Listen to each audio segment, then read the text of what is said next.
Wealth distribution. Wealth distribution is a topic of debate nowadays, and what is certain about it that wealth distribution mainly means that to calculate the total income, the total wealth of the country, and then to find what does an average, if we divide this among the people, what every person gets. So basically, it means totaling up the wealth of the country and then dividing it among the people. Now, 2 points have been placed in the support of this wealth distribution. First point is that the preamble of the country includes the word socialism, and socialism means to equal pay for all people, and to every person should get equal wealth, and there should not be a concentration of wealth in few hands only. Firstly, I would like to quote on this. Socialism means that okay, the poor people need to be raised up in the society, but the poor people need to be raised up in the society by means of giving them education, by the means of giving them even reservation for some time, also by giving them jobs for some time, by giving them house, food, but not by giving the private property of any individual from the country to the poor people. That's not wealth distribution, and that's not the meaning of socialism. Socialism means that yes, the state should interfere and raise the standard of the poor people, but not by taking any private property. Socialism does not include that any person who is working hard, his property, his private property, his assets, his wealth should be taken and distributed off to the poor people. That's not what socialism means. So that is total wrong interpretation of socialism. Second thing, they quote that in the directive principles of the state policy 39B, what we call 39B provides that the material resources of the community should be divided as to benefit each individual of the country, also including the poor people. And 31C also protect these laws that they cannot be amended or they cannot be removed because they are interfering or violating anyone's right to equality.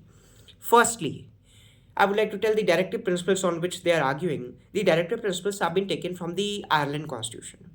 In the Ireland Constitution, it has been clearly written that if the state has to raise the standard of any poor people, the money spent, the material spent, the resources spent, the wealth spent in raising the standard of poor people should not be taken from any private individual, but it should be given by the state itself.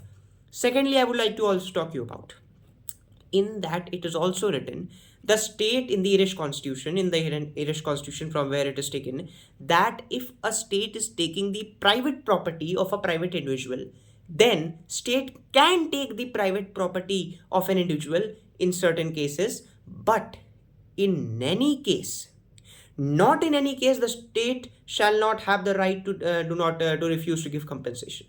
Meaning the state has to give the compensation for all things for taking the private property. Meaning the state can take the private property, but state has to give the compensation for it. But in India, they are saying that in wealth distribution, if we take the private property of an individual, we'll also not give compensation. That's truly not what the definition of socialism means, and that is truly a very wrong interpretation of socialism and the directive principles of the state policy. And what you're talking about, where we talk about a very practical thing, when you think the wealth distribution will happen, the businessmen, the hardworking businessmen, like I would not take the name, would they be sitting now?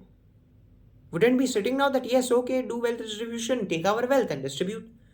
They have not worked hard for their life for this wealth distribution. They will leave your country within few minutes. 40%, 70% of your economy depends on the businessmen. All will leave India. What will happen to your economy, I would like to ask.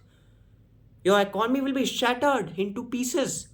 If you do the wealth distribution, the businessmen will go outside the country, will leave your country. No business will invest in India because of your wealth distribution. I will also like to quote Madras High Court. Madras High Court has said, don't give free food, free land, free business, free money to the poor people of the Madras, of the Kerala, of the Tamil Nadu. They are becoming lazier day by day. You are giving them everything. You are giving them property. You are giving them money. You are giving them jobs. You are giving them food. And now they are becoming lazy. So wealth distribution should clearly not is mentioned in the constitution. It is totally illegal, not should be done.